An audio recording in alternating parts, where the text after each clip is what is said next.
Magandang oras mga katiyats, meron tayong natanggap na video dito na meron silang nabidyuhan na istruktura, dalawang klaseng istruktura ito na merong layo na 20 meters ay magkaparehong rectangular pero iba-iba yung parang naka-engrave or naka-disenyo na rectangular na mga butas. So ito yung pinakauna. Meron siyang rectangular block sa ibabaw at meron ding parang hulma o hulmahan. Ito yung una. Ito. Para siyang may hulmahan. And then sa di kalayuan, mga 20 meters, ito yan. Oh. Isa na naman. Ito,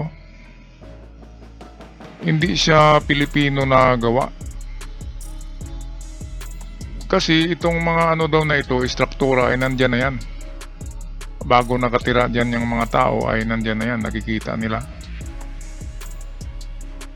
Okay, meron akong kutob nito na ito nga ay istruktura ng Hapon. Okay, at ito'y related sa religion. Parang Shinto temple ang sa Singapore, sa lugar ng Singapore, sa bansa ng Singapore ay merong tinatawag na Shunan Yenja Temple. Shunan Yenja Temple, hindi Ninja Yenja. Shunan Yenja Temple na sinasabi ay merong iniwang treasure ang mga Hapon. Sa Singapore yun. So ito yun, ito yung mga labi ng temple na nasira. Meron din siyang mga rectangular na structure na naiiwan. At kahit ang mga Singaporean ay nagtataka kung anong purpose ng mga ito. So parang ito rin. Ngayon, ang kahalagahan nito, kung ito'y gawa ng Hapon at kung ito'y Shinto temples na sinasambahan ng mga Hapon noon, kung iyan ay parte ng Shinto temples, ibig sabihin ay 50% ang chances na mayroong iniwan dyan na nakabaon. Okay, kaya atin na tingnan at i-analyze ito. Okay mga katiyats, ito yung una sa dalawang struktura na parang rectangular block, parang pansyon siya pero may nakapatong pa na isa pang rectangular sa kanya. At ito ang distinguished mark sa kanya. Meron siyang parang hulmahan ito. Meron kasing parang labasan dyan ng ano eh. Sa tingin ko merong ibubuhos dyan and then aagos siya dito. Iba kasi ang mga Shinto temples ay merong mga ganitong structure na sagrado na tanging mga Shinto lamang ang nakakaintindi. Ginagamit kasi ito sa ritual. Ngayon kung mayroong apat na ganito sa lugar na ganyan ang itsura, ibig sabihin kung apat ay mayroong istruktura na templo. So katulad ng example natin kanina ay yun yung temple sa Singapore na tinatawag na Shunan Jinja or Yenja Temple.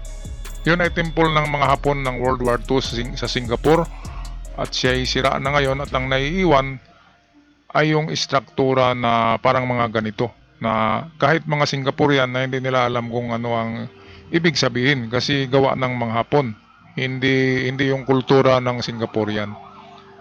Ngayon ito dito naman sa rectangular na ano na to, hindi naman ito septic tank kasi kung septic tank ay dapat may ano dito parang bowl, di ba? Parang bowl na nakalagay, wala eh. Wala ring butas, solido siya. So ibig sabihin gamit siya sa ritual talaga. So pwedeng sa Shintoism na religion ito, religion ng mga Hapon ay Shintoism. Kaya ang tanging gawin dito ay gamitan nyo to ng detector. I-detect nyo yan kung mayroong laman na metal sa loob. At kung merong metallic detection, ibig sabihin pwedeng may laman siya. Okay, ngayon kung sabi ko kanina, kung apat yan, halimbawa nakaganyan yan, at sa unahan ay meron din, kasi dalawa lang ang nakikita nyo, baka apat yan. At kung apat yan, ayan na yung magpapahiwatig na meron talagang templo na nandyan sa lugar na yan noong giyera. Okay, na magandang ano na yan, marker. Ito'y ano na to 30% na to para sa akin. 30% na may chance na mayroong treasure. Okay, so ito yung likuran niya. Ito nakapatong, balde lang yan na may gumawa ng pugon. Yung kalan, gumagawa ng kalan siya.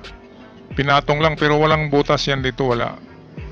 Ang tanging marka dyan ay itong guhit lang, dalawa ito, nagaganyan.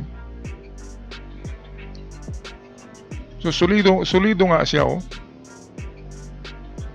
Ngayon kung ang may-ari niyan ay papayag na barinahin nyo muna yan. Butasin nyo lang kung ano ang laman sa loob, kasi baka may magawi diyan hapon at baka bibilhin pa yan. Kasi sagrado sa kanila to Shintoism. Okay, ito yung side view niya. Yung isa, wala tayong litrato, nasa video lang yung nakikita. Yun yung may rectangular na hole. Ito yung una. Saan na ba yun? Ito yan. Okay, so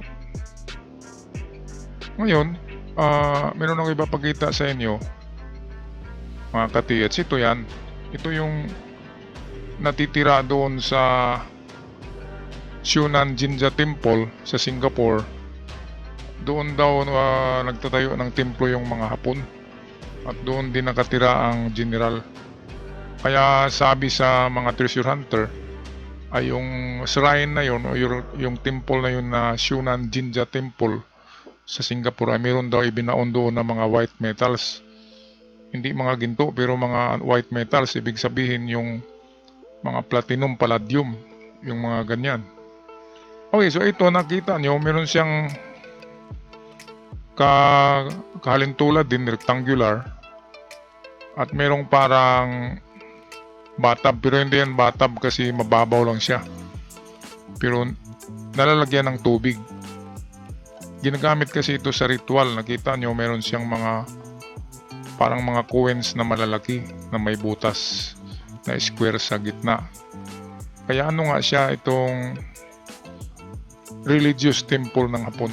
At nakita nyo, meron na silang buhos na semento. World War II pa to so gumagamit na sila talaga ng semento na binubuhos nila. Pero nakita nyo, walang kabilya.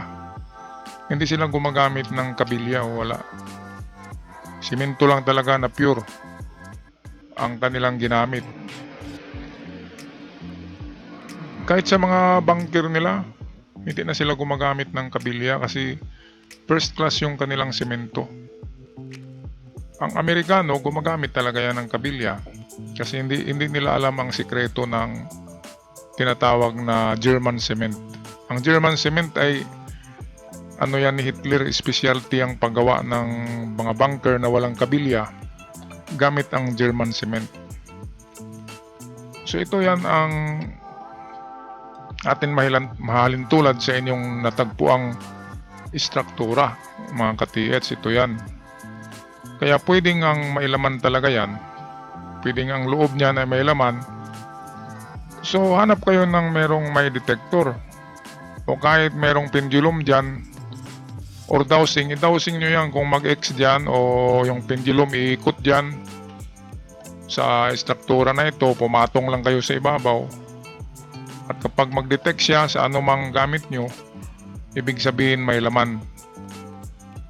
Ito yung sinasabi ko na treasure in the plain sight. Yung mga treasure na nandyan lang pero hindi natin nakikita. Treasure in the plain sight.